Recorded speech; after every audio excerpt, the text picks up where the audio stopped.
Hi, welcome to cyber square. നമ്മളിന്ന് check ചെയ്യാൻ പോകുന്നത് HTML എന്ന് പറയുന്ന ലാംഗ്വേജിനെ പറ്റിയാണ്. HTML എന്ന് പറയുന്നത് ഹൈപ്പർ ടെക്സ്റ്റ് മാർക്കപ്പ് ലാംഗ്വേജ്.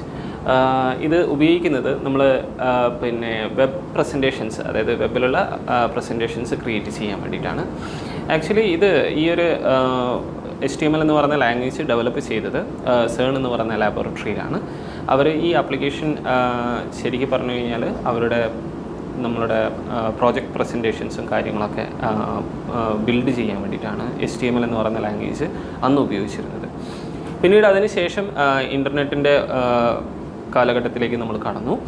ആ ടൈമിൽ നമുക്ക് ഇൻ്റർനെറ്റിൽ കാര്യങ്ങൾ, അതായത് വെബ് പ്രസൻറ്റേഷൻസ് ക്രിയേറ്റ് ചെയ്യാൻ വേണ്ടിയിട്ട് വൈഡായിട്ട് യൂസ് ചെയ്യുന്ന ലാംഗ്വേജായിട്ട് HTML തിരഞ്ഞെടുക്കപ്പെടുകയാണ് ചെയ്തത്. HTML ഡെവലപ്പ് ചെയ്യുന്നത് അതിൻ്റെ ആൻസിസ്റ്ററായിട്ടുള്ള HTML എന്ന് പറയുന്ന ലാംഗ്വേജിൽ നിന്നാണ്. അതിൽ നമുക്ക് HTML നിന്ന് രണ്ട് ലാംഗ്വേജ് അവർ ഡെവലപ്പ് ചെയ്തിട്ടുണ്ട്. ഒന്നാമത്തത് HTML, രണ്ടാമത്തത് XML.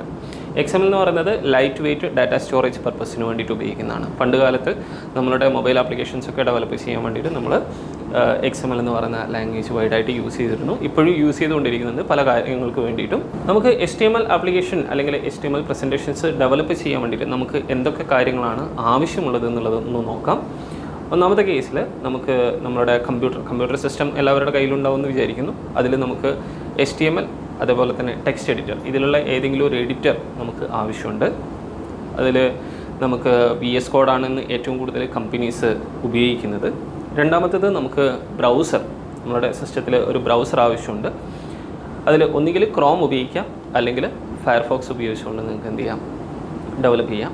ഇനി നിങ്ങൾ ഫെമിലിയർ ആയിട്ടുള്ള ഏത് ബ്രൗസർ ഉപയോഗിച്ച് കഴിഞ്ഞാൽ അത് പ്രസൻറ്റേഷൻസ്, അതായത് HTML പ്രസൻറ്റേഷൻസ് കാണാൻ വേണ്ടിയിട്ടാണ് നമ്മൾ ഉപയോഗിക്കുന്നത്. പിന്നീട് നമുക്ക് അറിഞ്ഞിരിക്കേണ്ട ഒരു പ്രധാനപ്പെട്ട കാര്യമാണ് ടാഗ് എന്ന് പറയുന്ന കൺസെപ്റ്റ്. ടാഗ് എന്ന് പറയുന്നത് നമ്മുടെ HTML ആപ്ലിക്കേഷൻസ് ബിൽഡ് ചെയ്യാൻ ഏറ്റവും അത്യാവശ്യമുള്ള ഒരു കാര്യമാണ് ടാഗ്സ്. അപ്പോൾ ടാഗ്സ് എന്ന് പറയുന്നത് നമുക്ക് HTML പ്രസൻറ്റേഷൻസ് ക്രിയേറ്റ് ചെയ്യാൻ ടാഗ്സ് ഏറ്റവും അത്യാവശ്യമുള്ള കാര്യമാണ്. അപ്പോൾ ടാഗ് എന്താണെന്നുള്ളത് പഠിച്ചാൽ മാത്രമേ നമുക്ക് HTML പ്രസൻറ്റേഷൻസ് ബിൽഡ് ചെയ്യാൻ പറ്റുള്ളൂ. ഇനി നമുക്ക് ടാഗിനെ പറ്റി പഠിക്കുന്നതിന് മുമ്പേ ടാഗിൻ്റെ ക്ലാസിഫിക്കേഷൻ നമുക്കൊന്ന് നോക്കാം.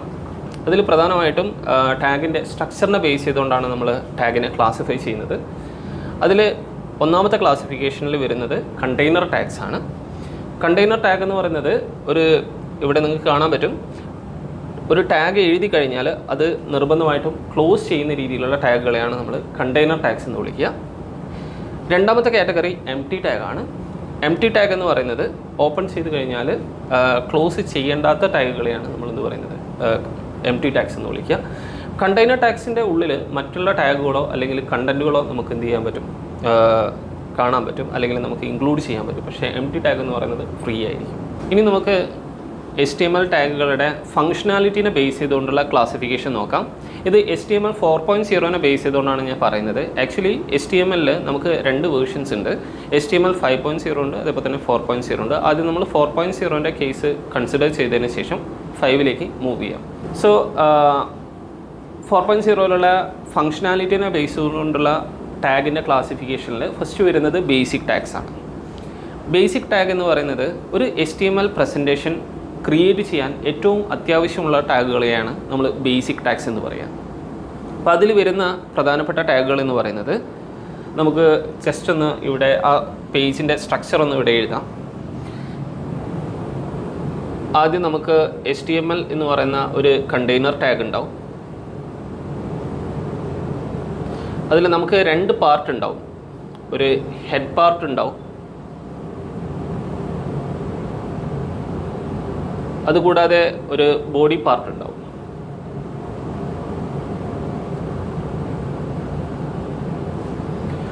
സോ ആക്ച്വലി ഇത്രയും ടാഗുകളും ഇതിൻ്റെ കൂടെ തന്നെ ടൈറ്റിൽ എന്ന് പറയുന്ന ഒരു ടാഗ് ഉണ്ട്. ടൈറ്റിൽ എന്ന് പറയുന്ന ടാഗ് സാധാരണഗതിയിൽ നമ്മൾ ഹെഡിൻ്റെ കൂടെയാണ് ഇൻക്ലൂഡ് ചെയ്യുക. നമുക്ക് ഇവിടെ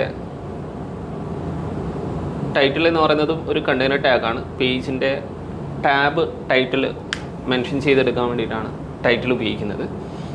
അപ്പോൾ ഇത്രയും ടാഗുകളാണ് നമ്മൾ ബേസിക് ആയിട്ടുള്ള ഒരു HTML പേജ് ക്രിയേറ്റ് ചെയ്യാൻ വേണ്ടിയിട്ട് നമുക്ക് ഏറ്റവും അത്യാവശ്യമുള്ള ടാഗുകളാണ് ഈ ബേസിക് ടാഗ്സ്. ഇതിൻ്റെ കൂടെ തന്നെ നമ്മൾ ഏറ്റവും ടോപ്പിൽ ഏതൊരു HTML പേജ് ക്രിയേറ്റ് ചെയ്യുന്ന സമയത്തും ഒരു ഡോക് ടൈപ്പ് എന്ന് പറയുന്ന ഒരു സ്ട്രക്ചർ കൂടി കൊടുക്കും. അത് ബ്രൗസറിന് ഒരു ഇൻഫർമേഷൻ കൊടുക്കാൻ വേണ്ടിയിട്ടാണ് we are going to move the HTML document, അല്ലെങ്കിൽ നമ്മൾ പേജിൽ റെൻഡർ ചെയ്യാൻ പോകുന്ന ഡോക്യുമെൻറ്റിൻ്റെ ടൈപ്പ് എന്ന് പറയുന്നത് HTML ആണെന്നുള്ളത് കാണിക്കാൻ വേണ്ടിയിട്ട്. പിന്നെ വരുന്നത് ഫോർമാറ്റിംഗ് ടാഗ്സ് ആണ്. ഫോർമാറ്റിംഗ് ടാഗ്സ് എന്ന് പറയുന്നത് ടെക്സ്റ്റ് ഫോർമാറ്റിംഗ് പർപ്പസിന് വേണ്ടിയിട്ടാണ് ഉപയോഗിക്കുന്നത്. അതിൽ പ്രധാനമായിട്ടുള്ളത് കാര്യം എന്ന് വെച്ച് കഴിഞ്ഞാൽ പാരഗ്രാഫ്, ഹെഡിങ്സ്, മാർക്ക് യു, അതേപോലെ തന്നെ ടെക്സ്റ്റ് ഫോർമാറ്റിംഗ് പർപ്പസിന് വേണ്ടിയിട്ട് ഉപയോഗിക്കുന്ന മറ്റുള്ള ടാഗുകൾ. ഈ തരത്തിലുള്ള ടാഗുകളാണ് ഫോർമാറ്റിംഗ് ടാഗ്സിൻ്റെ ഉള്ളിൽ വരുന്നത്. പിന്നീടുള്ളത് ലിസ്റ്റുകളാണ്. ലിസ്റ്റുകൾ നമുക്ക് ഒരു ഗ്രൂപ്പ് ഓഫ് ഐറ്റത്തിനെ റെപ്രസെൻറ്റ് ചെയ്യാൻ വേണ്ടിയിട്ടാണ് ലിസ്റ്റുകൾ ഉപയോഗിക്കുന്നത്. അതിൽ ഓർഡേർഡ് ലിസ്റ്റ് ഉണ്ട്, അൺഓർഡേർഡ് ലിസ്റ്റ് ഉണ്ട്, അതുപോലെ തന്നെ ഡീറ്റെയിൽഡ് ലിസ്റ്റ് ഉണ്ട്. ദെൻ നെക്സ്റ്റ് വരുന്നത് ഫ്രെയിംസ് ആണ്. അതായത് ഒന്നിലധികം പ്രസൻറ്റേഷൻസിനെ ഒരു സിംഗിൾ ഏരിയയിലേക്ക് ലോഡ് ചെയ്തെടുക്കാൻ വേണ്ടിയിട്ട് നമ്മൾ ഉപയോഗിക്കുന്ന 2 ടാഗുകളാണ് ഫ്രെയിം സെറ്റും അതേപോലെ തന്നെ ഐ ഫ്രെയിം. പിന്നീട് വരുന്നത് യൂസറിൻ്റെ അടുത്തുനിന്ന് ഡേറ്റ കളക്ട് ചെയ്യാൻ വേണ്ടിയിട്ടുള്ള ടാഗുകളാണ്. അപ്പോൾ ഈ ടാഗുകളിൽ പ്രധാനമായിട്ടും ഫോം ടാഗുകളാണ്, ഫോം എലമെൻറ്റ് ടാഗുകളാണ് പ്രധാനമായിട്ടും വരുന്നത്. അപ്പോൾ ഫോംസ് ഉപയോഗിക്കുന്ന സമയത്ത് നമുക്ക് എന്ത് ചെയ്യാൻ പറ്റും, യൂസറിൻ്റെ അടുത്തു നിന്നുള്ള ഡേറ്റ കളക്ട് ചെയ്തെടുക്കാൻ പറ്റും. പിന്നീടുള്ളത് ഇമേജ് ഡിസ്പ്ലേ ചെയ്യാൻ വേണ്ടിയിട്ടുള്ള ടാഗുകളാണ്, IMG ടാഗുകളാണ്. പിന്നെ വരുന്നത് ഹൈപ്പർ ലിങ്ക്സ് ക്രിയേറ്റ് ചെയ്യാൻ വേണ്ടിയിട്ട്, അതായത് ഒരു പേജിൽ നിന്നും മറ്റുള്ള പേജുകളിലേക്ക് ട്രാൻസ്ഫർ ചെയ്യാൻ അല്ലെങ്കിൽ സഞ്ചരിക്കാൻ വേണ്ടിയിട്ടുള്ള ടാഗുകളാണ് ആങ്കർ ടാഗ്സ്. പിന്നെയുള്ളത് ടേബിൾസ് ആണ്. ടേബിൾസിന് 2 പർപ്പസാണ് ഉള്ളത്. ഒന്ന് ഡിസൈനിങ് പർപ്പസിന് വേണ്ടിയിട്ട്, പഴയ കാലത്ത് ഡിസൈനിങ് പർപ്പസിന് വേണ്ടിയിട്ട് നമ്മൾ ഉപയോഗിച്ചിരുന്നു. അതുകൂടാതെ ഡേറ്റ പ്രിൻറ്റ് ചെയ്യാൻ വേണ്ടിയിട്ട്, അതായത് ഡാറ്റ നമുക്ക് പേജുകളിൽ ഡിസ്പ്ലേ ചെയ്യാൻ വേണ്ടിയിട്ട് ഒരു ഓർഡേർഡ് ഫോർമാറ്റിൽ ഡിസ്പ്ലേ ചെയ്യാൻ വേണ്ടിയിട്ടും ടേബിളുകൾ ഉപയോഗിക്കാറുണ്ട്. അപ്പോൾ ഇതിൻ്റെ പ്രാക്ടിക്കലായിട്ടുള്ള കാര്യങ്ങൾ നമുക്ക് എന്താണ് നെക്സ്റ്റ് സെഷനിൽ നമുക്ക് എന്ത് ചെയ്യാം പറയാം.